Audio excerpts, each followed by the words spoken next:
Bonjour tout le monde, j'espère que vous allez bien. Aujourd'hui on se retrouve pour une nouvelle vidéo sur les livres que j'ai lus durant le confinement. Donc il y en a pas mal, quand même pas mal. J'en ai aussi beaucoup lu en ligne, mais ce sera pour une autre vidéo. Donc commençons. Le premier livre c'est Red Queen. Donc il a été écrit par Victoria Aveyard. C'est une romancière américaine. Elle est connue pour ce livre-ci qu'elle a écrit en 2015. Donc ce sont des livres fantastiques parce qu'il y en a d'autres. Donc ça c'est le deuxième, Glass Sword. Donc j'aime vraiment les couvertures. C'est vraiment super beau. Et King's Cage, donc ça c'est le troisième. Donc il y en a 4 en tout. Mais j'ai pas encore le quatrième. Donc j'espère l'avoir en ligne ou en vrai. Donc je vais vous lire un résumé en français parce que tous mes livres sont en anglais. Mais j'ai cherché les résumés en français. Donc, le résumé. Dans le royaume de Norta, la couleur de votre sang décide du cours de votre existence. Sous l'égide de la famille royale, les argents, doués de pouvoirs hors du commun, règnent sur les rouges, simples mortels, qui servent d'esclaves ou des chairs à canon. Mère Barrow, une rouge de 17 ans, tente de survivre dans une société qui la traite comme une moins que rien. Quand elle révèle sans le vouloir des pouvoirs extraordinaires et insoupçonnés, sa vie change du tout au tout. Enfermée dans le palais royal d'Archéon et promise à un prince argent, elle va devoir apprendre à déjouer les intrigues de la cour, à maîtriser un don qui la dépasse et à reconnaître ses ennemis pour faire valoir l'indépendance de son peuple. Donc voilà un peu pour le résumé du premier livre, parce que j'essaie de faire la vidéo d'une certaine manière pour ne pas gâcher le plaisir pour ceux qui vont lire après. Donc là j'ai mes notes. Et en fait c'est un mélange de Hunger Games, Divergent des sélections pour ceux qui ont vu. Donc c'est très intéressant. Pour certains c'est cliché mais moi j'aime bien parce que en fait Victoria Aveyard elle écrit d'une manière, on a envie de continuer à lire en fait. Il y a plein de rebondissements et d'effets de surprise. Tu t'attends à quelque chose mais en fait c'est pas du tout ça en fait. Et aussi l'héroïne, on prend parti pour elle, on a beaucoup d'affection pour elle, mais parfois elle est un peu naïve, elle est un peu bébête. On lui dit « Oh, tout le monde trahit tout le monde ». Et en fait, elle se fait trahir par tout le monde parce qu'elle n'écoute pas. Donc ça peut gêner, mais moi j'ai vraiment bien aimé au fur et à mesure. On découvre aussi l'univers créé par Victoria Aveyard qui est vraiment très précis. Il faut savoir que c'est très dur de créer un univers, mais elle l'a fait d'une très bonne manière. Elle a même mis des cartes dans le livre pour bien voir les différents, enfin argent, rouge, les différents types de pouvoirs aussi par rapport aux régions. Donc j'ai vraiment apprécié. Son écriture est très fluide, vraiment, et j'adore ses descriptions. En fait j'aime tout ce qui est fantastique, donc pour moi c'était les livres parfaits. Donc j'ai vraiment aimé. Passons aux autres livres. Donc le deuxième c'est Looking for Alaska de John Green, celui-ci. Donc il est très connu, c'est son premier livre et en français c'est Qui es-tu Alaska. Donc c'est un roman pour jeunes adolescents aussi et il est devenu plus populaire, pas vraiment à sa sortie mais un peu après parce qu'en fait John Green il a écrit Nos étoiles contraires et puis celui-ci est devenu aussi populaire parce que les gens ont commencé à apprendre qui était John Green. Miles Alter quitte la Floride pour l'Alabama et rejoint le pensionnat de Culver Creek. Sa particularité est qu'il passait son temps à apprendre les dernières paroles de personnes connues avant qu'il meure. Il se lie d'amitié avec plusieurs personnes, Chip, Takumi et Alaska, qui est une fille très drôle et très attirante. Dès le début du livre, en fait, il y a un décompte, donc 40 jours avant, 30 jours avant, donc aussi qu'il y a un événement qui va se passer et un peu à cause du livre, on sait que ce sera par rapport à Alaska. Et en fait, ce que j'ai pas trop apprécié, c'est que moi je l'ai lu en anglais et du coup c'est Looking for Alaska et donc on sait qu'elle va disparaître ou elle va mourir. Alors qu'en français c'est Qui es-tu Alaska, donc c'est un peu plus général. Donc voilà, ça m'aurait plus donné envie de le lire en français qu'en anglais. Le livre était très très drôle, franchement, il souligne bien les questions qu'on se pose à l'adolescence. Et John Green écrit souvent comme s'il était lui-même un adolescent. Pour ceux qui ont lu Le théorème de Catherine ou alors Nos étoiles contraires. Looking for Alaska, vous savez qu'il écrit souvent comme un adolescent. Donc il est très facile à lire, très court. Et ouais, j'ai vraiment apprécié tout, même si je connaissais quand même la fin à cause du titre, on pouvait le deviner.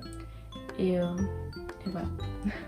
Donc ça c'est un autre livre de John Green. Donc c'est Turtles All the Way Down. Donc c'est Tortues à l'infini en français. Donc celui-là, on l'a vu souvent sur les réseaux sociaux et partout dans les librairies parce qu'en fait, il l'a sorti 5 ans après que Nos étoiles contraires était sorti aussi.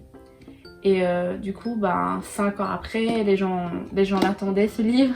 Et en plus, la couverture était superbe. Et j'ai lu pendant le confinement, mais je l'ai moins apprécié que les autres, franchement, parce qu'en fait, ça tourne vraiment autour d'Asa, qui a des pensées obsessionnelles par rapport à son corps, aux maladies et aux bactéries. Et en même temps, elle enquête sur la disparition du père d'un ami d'enfance, donc qu'elle a connu avant et qu'elle est plus trop en contact, mais après elle reprend contact avec lui parce qu'elle enquête sur son père qui a disparu. Donc c'est un millionnaire et elle enquête avec son amie, donc je pense que c'est Daisy, mais en fait je trouve que ça se base vraiment sur les problèmes mentaux et tout ça, et du coup ça me rendait un peu anxieuse en fait, parce qu'en fait il y avait un mélange de l'histoire par rapport à son enquête et puis un mélange de l'histoire avec ses pensées obsessionnelles, et du coup on se retrouve coincé dans son flot de pensées et je m'attendais pas à ça en fait. C'est un livre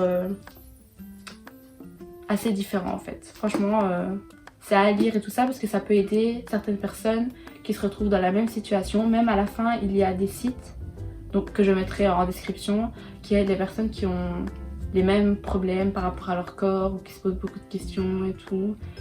Et voilà, mais moi ça m'a mis un peu mal à l'aise, anxieuse, et le début est très lent mais la fin est un peu plus rythmée parce que l'enquête avance et tout ça, et on voit aussi les relations que l'héroïne entretient avec les personnages principaux. C'est un peu angoissant à lire je trouve, mais ça vaut la peine d'être lu.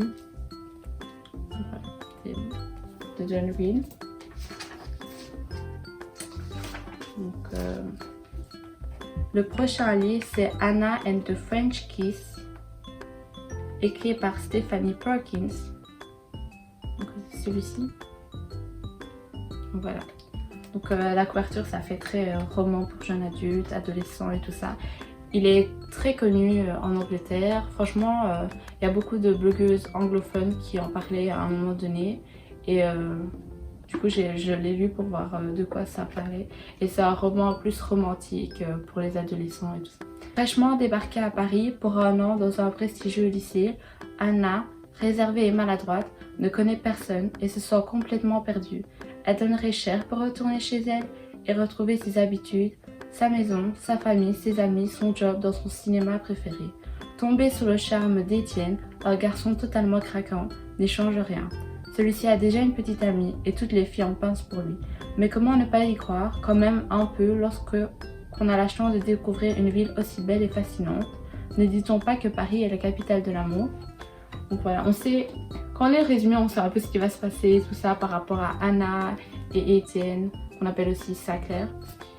Et franchement, c'était quand même très intéressant parce qu'il était drôle et en plus on voit la relation entre les personnages encore une fois. Et on voit aussi la difficulté que les Anglais ont pour apprendre le français et tout ça, parce qu'elle parle pas du tout français et elle est obligée d'étudier en France parce que son père y oblige. Et du coup, elle doit se débrouiller. Et en fait, ça sortait de vécu parce que moi aussi, je parle anglais mais je suis venue ici et du coup, il y avait quand même quelques différences.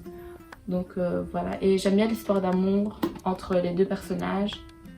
Franchement, c'est très intéressant, j'ai vraiment aimé. Donc international bestseller, ça, il est écrit que ça capture vraiment les sentiments qu'on ressent quand on est amoureux. Donc le dernier livre, c'est l'autobiographie de Michelle Obama.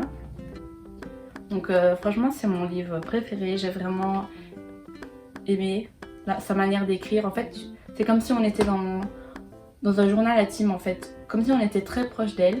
Donc c'est vraiment écrit comme un journal intime.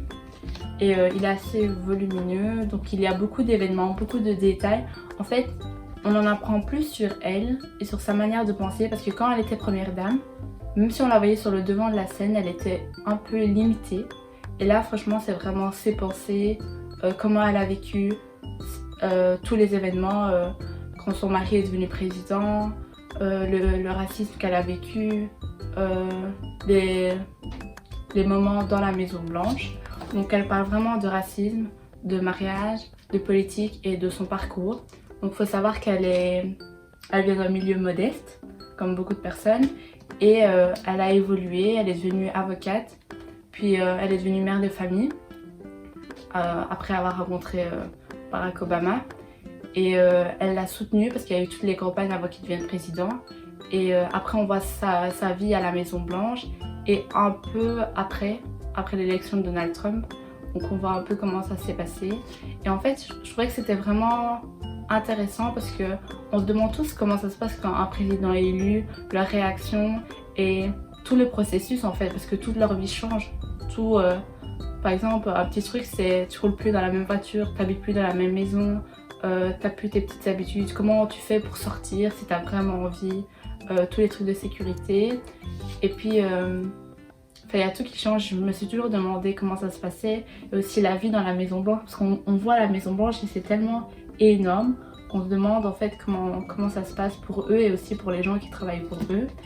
Et des moments qui m'ont vraiment marqué dans ce livre, c'est elle explique qu'il y a beaucoup de personnes de couleur qui travaillaient pour eux dans la Maison Blanche, et en fait elle explique leur réaction quand ils ont appris que Donald Trump avait été élu par exemple, qu'ils avaient peur. Ou alors elle explique aussi le racisme qu'elle a vécu en tant que première dame noire. Donc les gens la décrivaient comme une femme en colère, mais juste parce qu'elle exprimait ses opinions. Et il y avait plein de dessins sur elle, pas très racistes en fait, pas très sympa, pas du tout même. Donc elle explique ça aussi et comment elle a réagi. Et par rapport à ses enfants, elle expliquait qu'en fait elle voulait élever ses enfants de la même manière dont elle avait été élevée. Donc par exemple elle leur disait faites votre lit, y a personne qui va le faire pour vous, ou alors trouvez-vous des jobs étudiants pendant l'été. Mais même si c'est pas vraiment pareil que tout le monde, mais elle faisait un effort pour qu'ils aient une vie de famille normale entre guillemets, même si son mari était président des États-Unis. Et c'est vraiment sympa parce que même si elle était vraiment sur le devant de la scène, vraiment parce qu'on la voyait souriante, pétillante, engagée, là on sait pourquoi elle a fait tout ça. Donc voilà, elle était quand même une première dame extraordinaire, donc tout le monde l'aime en fait. Même ceux qui ne vivent pas aux États-Unis, tout le monde l'appréciait. Et c'était très intéressant parce que quand Barack Obama a été élu président, je me rappelle très bien que c'était un grand événement, et elle raconte comment elle l'a ressenti. Donc voilà, c'est tout pour tous les livres que j'ai lus pendant le confinement. N'hésitez pas à me dire tous les livres que vous avez lus, vous aussi, ou que vous êtes en train de lire en ce moment.